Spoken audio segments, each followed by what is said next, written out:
सभी दर्शकों का बहुत स्वागत करता हूं मैं राहुल सौमित्र। आप इस खास पेशकश यानी अतुल्य कुंभ देखना शुरू कर चुके हैं और प्रयागराज में जहां महाकुंभ होने वाला है वहां पे टेम्परेचर बहुत ज्यादा गिर चुका है, यानी ठंड बहुत पड़ रही है। लेकिन हम अपने दर्शकों का ख्याल रखते हैं और उन्हें हर अपडेटेड स्टोरी देने की कोशिश करते हैं। तो बहुत स्वागत है एक बार फिर से आपका प्रयागराज की धरती पर। IBC 24 लगातार 75 दिनों की मेगा कवरेज कर रहा है और आज हम कैलाश द्वार पहुंच गए हैं। कैलाश द्वार के कैलाशानंद जी का ये आश्रम है जहां पर हम पहुंचे हुए हैं। लेकिन बात इसकी नहीं होगी, यहां से तो हम लाइव बुलेटिन कर रहे हैं। बात होगी ऐसे संत की जो अपने हठ योग के लिए जाने जाते हैं और कई वर्षों से हठ योग कर रहे हैं। आखिर इनकी हठ योग की वजह क्या है, क्यों ऐसा कर रहे हैं, आपको दिखाते हैं अपनी इस पहली स्टोरी में।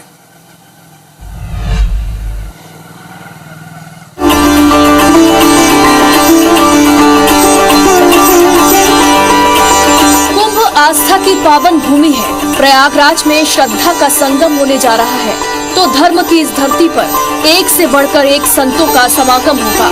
एक ऐसे ही संत हैं गीतानंद गिरी जी महाराज, जिन्होंने अपने सर पर 2.25 लाख रुद्राक्ष धारण किए हैं। गीतानंद गिरी जी को लोग रुद्राक्ष वाले बाबा के नाम से भी जानते हैं। गीतानंद गिरी जी महाराज के सर पर सजे रुद्राक्ष की संख्या समय के साथ बढ़ती जा रही है। बाबा का ये अनूठा तप कब खत्म होगा ये किसी को नहीं पता। पहला जब रुद्राक्ष आपने धारण किया, शुरुआत कितने रुद्राक्ष से हुई थी और रुद्राक्ष ही क्यों? देखो, पहले हम लोग हिंदू सनातन धर्म के एक शाखा हैं और सनातन धर्म के एक जो सनातन धर्म के जड़ हैं वो लोग, हम उसमें से हैं। दूसरे हमारा इसके साथ साथ में जो है संत हैं, साधु बने हुए हैं। साधु होने के कारण हम लोगों का किसके लिए बने, घर छोड़ दिया, बाहर छोड़ दिया, सब कुछ त्याग दिया। किसके लिए? एक परमात्मा के लिए। जब सब कुछ उन्हीं को अर्पण हो गया तो फिर किसके लिए? परमात्मा के लिए। जब उसको हमने उसी को प्राप्त नहीं कर पाए तो हमारा क्या जीवन है? तो जीवन इसलिए जो है शंकर भगवान को प्राप्त करने के लिए, और शंकर भगवान से हमारे हठ योग है कि उस चीज़ को प्राप्त करना, और हठ में जो है उस चीज़ को जीत के और सनातन धर्मों के लिए, राष्ट्र हित के लिए, देश कल्याण के लिए हम लोग इस चीज़ लिए तपस्या करते हैं। जब आपने रुद्राक्ष धारण किया, कितने रुद्राक्षों से शुरुआत हुई, कितना वजन था और इतने सारे रुद्राक्ष, अभी इसका कितना वजन होगा? 21,000 से हमने स्टार्टिंग करी थी। कितना वजन? उस टाइम मेरे ख्याल से मान के चलो 5 से 6 के और 8 के बीच में वेट था। और आगे जो अर्ध कुंभ आया था वहाँ से हमने स्टार्टिंग करी थी। अर्ध कुंभ में से लेके आज महाकुंभ में मेरे को पूरे 6 साल हो गए। 6 साल में के अंदर इसका 2.25 लाख रुद्राक्ष हो चुके हैं। 1.25 लाख रुद्राक्ष बनते हैं 925 माला में। संख्या 9 की गिनती छोड़ के अगर 100 की गिनती करें तो यहाँ जो है 2500 मालाएं चढ़ चुकी है और संख्या में, और 2.25 लाख से भी ऊपर माला बनती है। और हमारी 12 घंटे की डेली की संकल्प है, 12 साल का तपस्या है। 12 सालों तक ये चलेगा। तो ये अभी 2.25 लाख रुद्राक्ष हैं। हाँ जी, हाँ जी। प्रयागराज महाकुंभ में निरंजनी अखाड़े में पंजाब से बाबा गीतानंद गिरी महाराज पहुंचे हैं। वे बताते हैं कि उनके माता पिता की कोई संतान नहीं थी। माता पिता ने पूजा अर्चना की, संतों के पास भी गए। वे उनके गुरु सिद्ध समाधि बाबा प्रसाद गिरी जी महाराज के पास गए। गुरुजी ने कहा, आपकी 3 संतान होगी, बीच का पुत्र मुझे देना होगा। पूजा पाठ का तरीका भी बताया। पूजा अर्चना के बाद आखिरकार पहले उनके बड़े भाई, फिर वे स्वयं और उसके बाद उनके एक छोटे भाई पैदा हुए। 2 साल की उम्र में बाबा जी ने उन्हें अपने पास बुला लिया। बाबा को दिए गए वचन के अनुरूप माता पिता ने उन्हें बाल्यकाल में ही गुरुजी के पास छोड़ दिया और तब से ही वे सनातन मार्ग पर हैं। विश्व शांति के लिए उन्होंने रुद्राक्ष धारण किया हुआ है। 21,000 रुद्राक्ष से शुरू हुआ उनका हठ योग 2.25 लाख रुद्राक्षों तक पहुँच चुका है। कैसे आपने इस मार्ग को अपनाया महाराज जी? कितनी उम्र थी जब आपने संन्यास जीवन स्वीकार किया? देखो, गजानन महाराज की कृपा और गुरु महाराज की कृपा से मैं 2 साल का था जब से मैं इस साधु के वेश में हूँ। माता पिता के बाल बच्चे नहीं होते थे, तो उसके वजह से हमारे गुरु महाराज के बसमे के वरदान से जो है बच्चे हुए। मैं बीच का हूँ, जो 2 साल के बाद मेरे को अपने गुरु के शरण में चढ़ा दिया गया था। तो उनने ये कहा था कि ना फर्स्ट ना लास्ट, बीच का बच्चा मेरे को जो है चढ़ाना पड़ेगा। तो इसी के कारण जो है हमारे को 2 साल के साथ चढ़ा दिया गया था। मतलब जब आपने परिवार छोड़ा, अब महाकुंभ में पूरे संसार के लोग यहाँ पे पहुँचते हैं, तो क्या दोबारा कभी आपके परिवार से मुलाकात हुई, अपनी बहनों से, माता से, पिताजी से या परिजनों से? देखो, माता पिताजी एक्सपायर हो चुके हैं। हमारे परिवार में से भाई हैं। पिताजी हमारे रेलवे टीटी थे। दिल्ली से उनकी सर्विस पंजाब और मथुरा तक उनकी सर्विस थी। और एक भाई हमारा पिताजी जी के जो हैं ड्यूटी पर है, और एक भाई अपना फैक्ट्री कर रखा है। उनसे हमारा कोई लेन देन नहीं है। कहते ना, जब साधु ही बन के मोह ममता में रहते, घर बार से वो चीज़ें हमने बिल्कुल त्याग रखा है। हमारा आज तक, जब तक माता पिताजी थे वो गुरु जी के पास आना न जाना था, हम लोग वहाँ से हट जाते थे, अपने दूसरे आश्रमों में चले जाते थे। और गुरु जी के पास आना जाना था उन लोगों का। गुरु जी के शरीर देहांत होने के बाद भी जो है अभी हमारा कोई किसी से कोई मतलब संपर्क नहीं। तो देखिए, इस त्याग और इस समर्पण को समझिए कि किस तरह से 12 सालों का ये तप चल रहा है। मकसद सिर्फ और सिर्फ एक है कि विश्व शांति कायम रहे, सनातन की रक्षा हो। कैमरामैन अजय गुर्जर के साथ अविनाश पाठक, IVS24 प्रयागराज। आप जानते हैं कि महाकुंभ की या कुंभ ही हो, ये किसकी शान है? ये अखाड़ों की शान है। भाई अखाड़े ही तो महाकुंभ की शान है। कहने का मतलब मेरा ये था, तात्पर्य था। तो अब इन अखाड़ों का उदय और इन अखाड़ों का इतिहास क्या रहा है, इन अखाड़ों की स्थापना के पीछे वजह क्या रही है, ये हमारे संवाददाता नवीन कुमार सिंह आपको बता रहे हैं।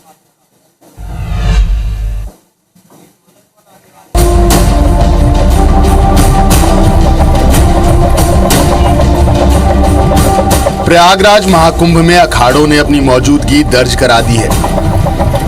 शानदार नगर प्रवेश के साथ अपनी ताकत का एहसास भी करा दिया है। दरअसल अखाड़ों की परंपरा सबसे अलग और बेमिसाल है।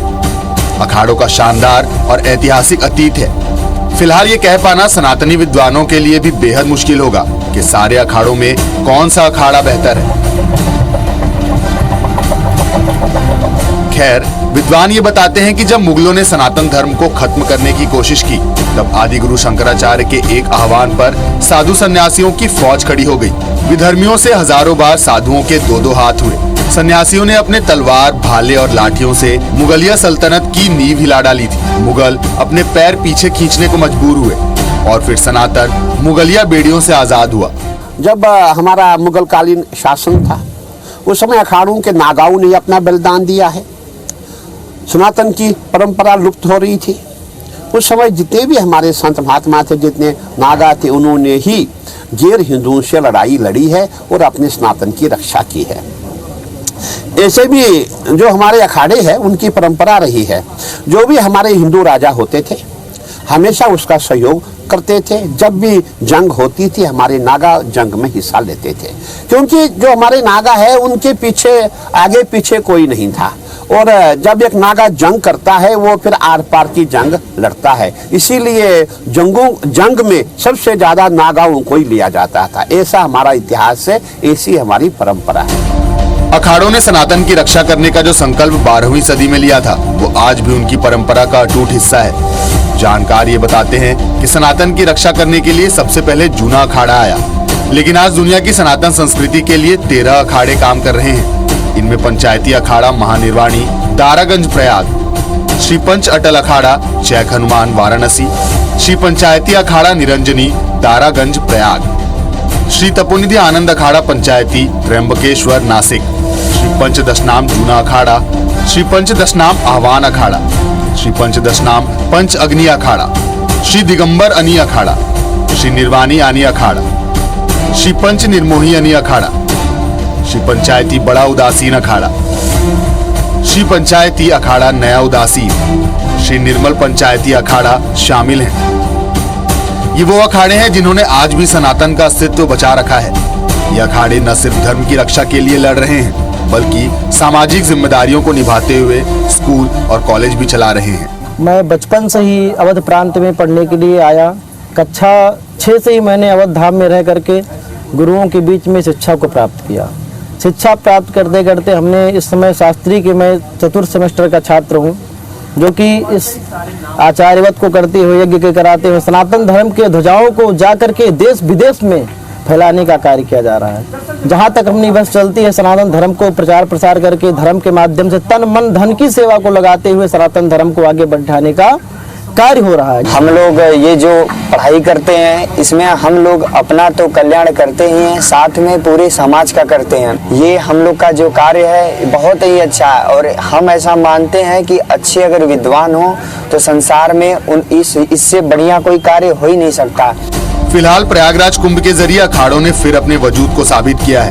अखाड़ों ने अपने संस्कार, परंपरा और ताकत दिखाकर ये संदेश भी दिया है कि इनके रहते सनातन धर्म को कोई खतरा नहीं। नवीन से IBC 24 प्रयागराज।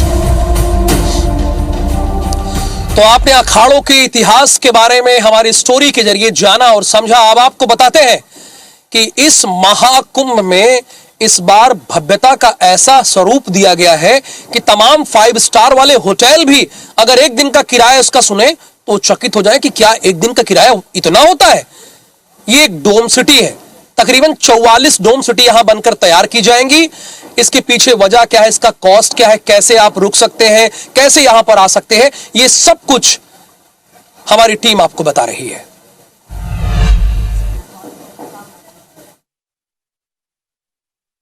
महाकुंभ को दिव्य, भव्य और डिजिटल कहा गया है। अच्छा, इसकी भव्यता का अंदाजा मुझे भी तब हुआ जब मैं एक डोम सिटी में आया। होता क्या है कि हम संगम किनारे आते हैं, आस्था की डुबकी लगाते हैं और चले जाते हैं। अब इस डोम सिटी का जो कॉन्सेप्ट है कि आप 360 एंगल से पूरे संगम परिक्षेत्र को देख सकेंगे, निहार सकेंगे अपनी आंखों से। इससे अच्छी बात और क्या हो सकती है। मतलब संगम आइए और पूरे संगम क्षेत्र को देखिए। और कहते हैं कि महाकुंभ हो या कुंभ हो, इस दौरान तो साक्षात देवता भी यहां पर आते हैं। तो चलिए मैं आपको डोम सिटी के अंदर लेके चलता हूं। ये बन के तैयार हो गया है। ये देखिए फर्स्ट क्लास यहाँ पे एक डबल बेड रखा हुआ है। आप यहाँ पर बैठिए आराम से और इस सोफे में बैठिए और शानदार तरीके से गंगा जी के और त्रिवेणी घाट को निहारिए, अपनी आंखों से निहारिए। और ये पहली बार प्रयागराज में ये कॉन्सेप्ट फर्स्ट टाइम आया है जो आप देख रहे हैं। ये देखिए डबल बेड है वहां पे। उसके बाद यहां पर आप चले जाएंगे तो ये टॉयलेट वगैरह है, वॉशरूम वगैरह है, आप वहां जा सकते हैं। पूरा भव्य और दिव्य रूप दिया गया है। और ये प्रयागराज में ही नहीं, भारत में ये पहली मर्तबा इस्तेमाल किया गया है। ये देखिए पूरा परिसर जो होगा, आप यहां पर बैठ सकते हैं कुर्सी लगाकर। अभी प्रोसेस चल रहा है, 9 जनवरी से इसे पूरी तरह से स्टार्ट कर दिया जाएगा। ये पैसेज है, अजय जी इसे क्या कहेंगे?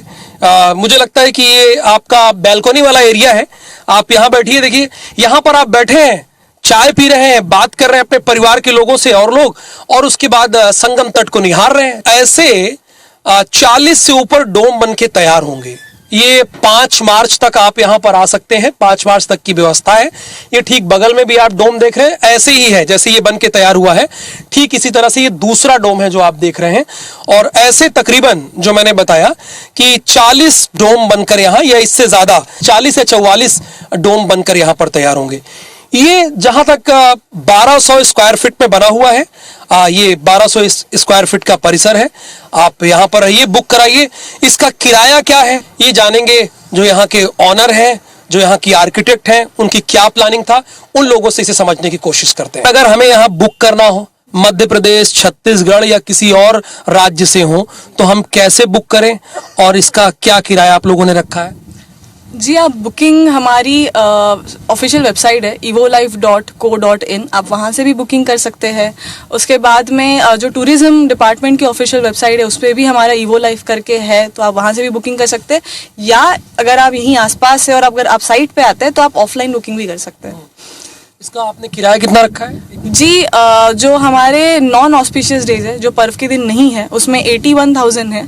और सिर्फ डोम का बता रही हूँ मैं। जो नीचे के हमारे वुडन कॉटेजेस है उसका है 41,000।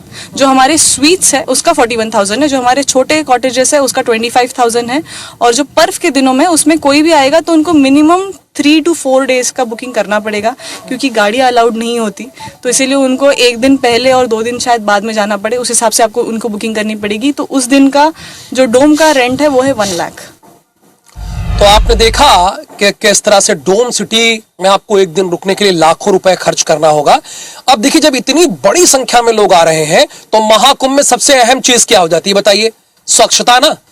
तो स्वच्छता की जिनके ऊपर जिम्मेदारी है, जिनको इस महाकुंभ को पवित्र बनाने की जिम्मेदारी है, उन पर भी हमारे संवाददाता ने एक स्टोरी तैयार की है, वो दिखाते हैं आपको।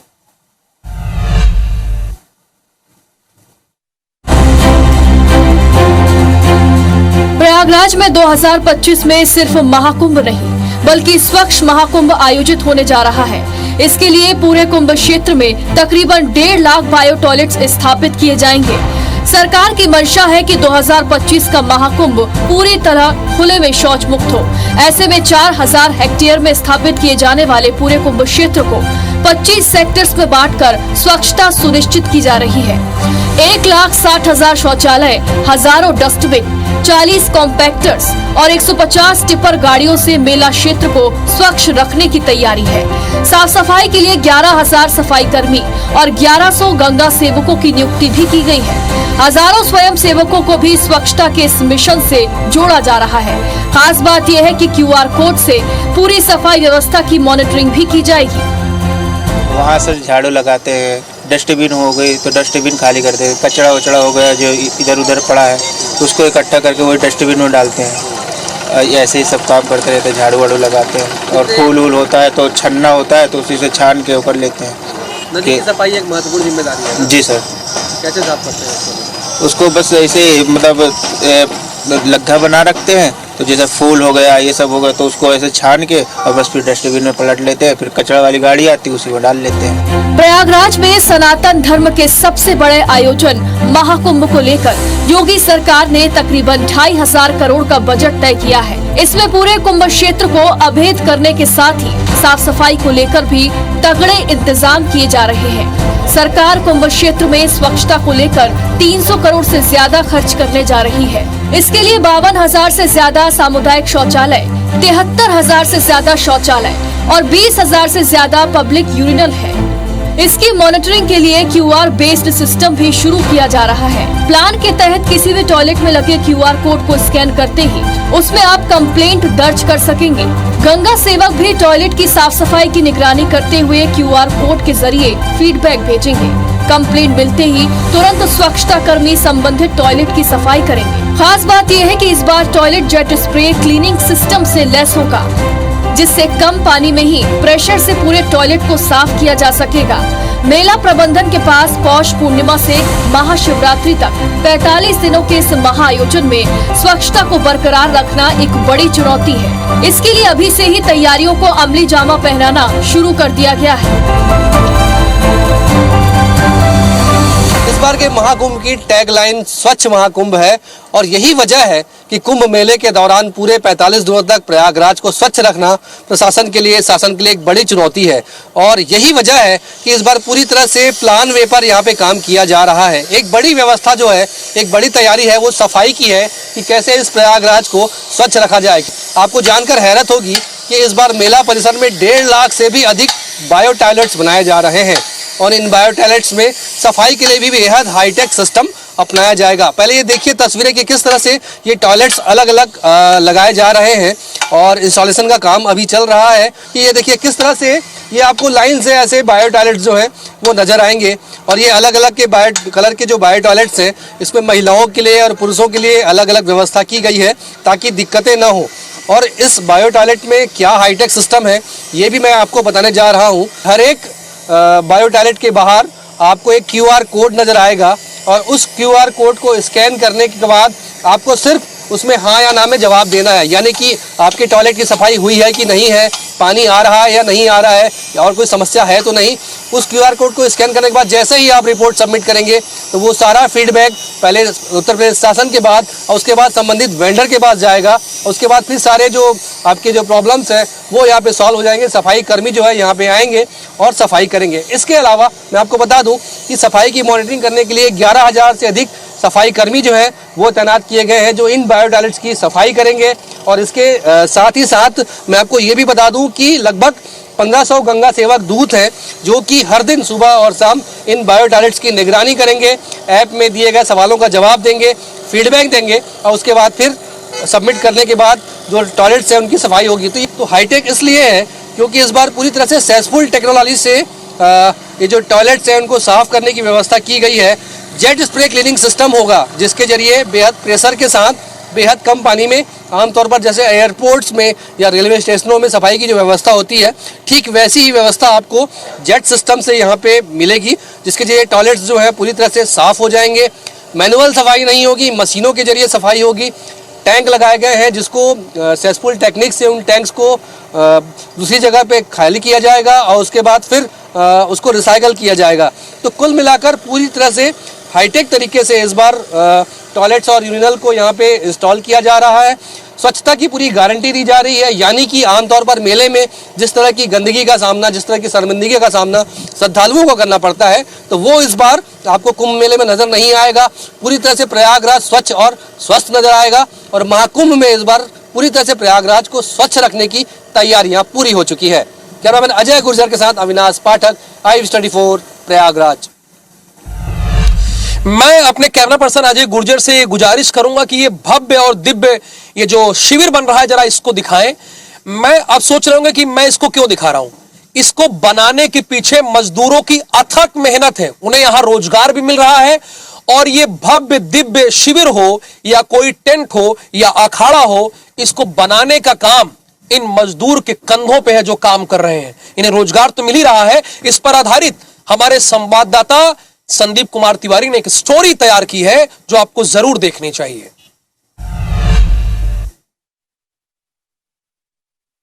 धर्म, आस्था और संस्कृति का महाकुंभ, दिव्य कुंभ, भव्य कुंभ, वहीं ये है रोजगार रथ कुंभ। यानी कि इस विराट मेले में लोगों को रोजगार भी मिल रहा है। यहाँ संतों, साधुओं, अखाड़ों और संस्थाओं के पंडालों को बनाते हैं। वहाँ जो रहने के लिए टेंट बनते हैं उसको बनाते हैं और ये विराट मेला, ये लोग अपनी रोजी रोटी के लिए यहाँ पर आए हुए हैं और तमाम पंडालों, संस्थाओं के टेंटों, तंबुओं को ये लोग बना रहे हैं। ये देखिए, ये चीजें हैं जो पंडालों को सजाने के लिए, सुंदर बनाने के लिए, और वो झोपड़ी जो आप देख रहे हैं उसको रहने के लिए बनाया जाता है। ये सारी चीजें ये लोग बनाते हैं तो इनको रोजगार मिलता है। ये 2 महीने का मेला धर्म, आस्था के साथ साथ लोगों के लिए रोजी रोटी का भी जुगाड़ है। संदीप तिवारी, IBC24 प्रयागराज। तो अतुल्य कुंभ के इस बुलेटिन में फिलहाल के लिए इतना ही, लेकिन आपको बने रहना IBC24 के साथ। मुझे दीजिए अनुमति, नमस्कार।